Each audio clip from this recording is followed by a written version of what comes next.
দিনের পর দিন নিজেকে প্রমাণ করেই যাচ্ছেন baton Naim Sheikh. DPL, BPL কিংবা টি-20 ফরম্যাটের এনসিএল সব জায়গায় রানের ফোয়ারা ছুটছে তার ব্যাটে। আলাদা করে নজর কাড়ছে তার স্ট্রাইক রেট। এরপরও জাতীয় টি-20 দলের দরজা খুলছেই না তার জন্য। পাকিস্তান ও আরব আমিরাত সফরের দল ঘোষণার দিন নাইমকে দলে না নেয়ার পেছনে দেয়া হলো খোঁড়া যুক্তি। তানজিদ তামিম, লিটন, সৌম্য, শান্ত কিংবা মিরাজ, টাইগারদের ওপেনিং সংকটে আস্থার জায়গা তৈরি করতে পারেননি কেউই।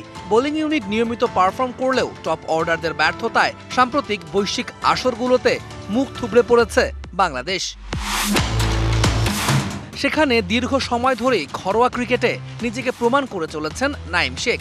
ব্যাট হাতে রীতিমতো শাসন করে চলেছেন বোলারদের। ঢাকা প্রিমিয়ার ডিভিশন ক্রিকেট লিগের 2022-23 মৌসুমে 16 ম্যাচে নাইম তুলেছিলেন টুর্নামেন্টের সর্বোচ্চ 932 রান।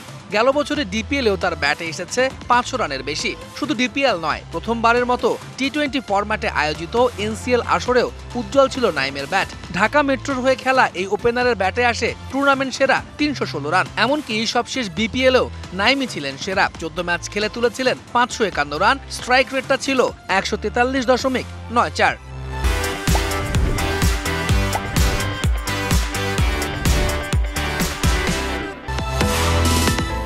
সবশেষ ডিপিএল এর 2024-25 মৌসুমেও 11 ম্যাচে 618 রান করে আসরের তৃতীয় রান সংগ্রাহক নাইম শেখ। স্ট্রাইক রেটটা 121.89। তার উপরে থাকা বিজয় ইমনরা স্ট্রাইক রেটের হিসেবে নেই তার ধার কাছেও। এরপরও কেন জাতীয় দলে নেই নাইম শেখ, সে উত্তর মেলাতে খোঁড়া যুক্তি দাঁড় করালো বিসিবি।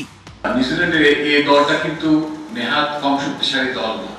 এখানে যদি তাকে একটা বড় অপরচুনিটি আমরা হোয়াইট বলে দিই, যেটা 300 বলের খেলা, 50 ওভার, মানে তার মেধার পূর্ণ বিকাশ ঘটাতে পারেন, যেটা টি-20 ম্যাচে সবসময় একটা রানের পিছনে তারা করা স্ট্রাইক রেট অনেক কিছু বিবেচনা করতে হয়।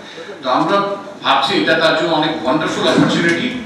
ঘরোয়া ক্রিকেটে ধারাবাহিক এই পারফর্মার রয়েছেন নির্বাচকদের গুড বুকে, এমন কথা শোনা গেছে বহুবার। তবে এরপরও জাতীয় দলের পথটা বেশ কঠিনই মনে হচ্ছে নাইম শেখের জন্য।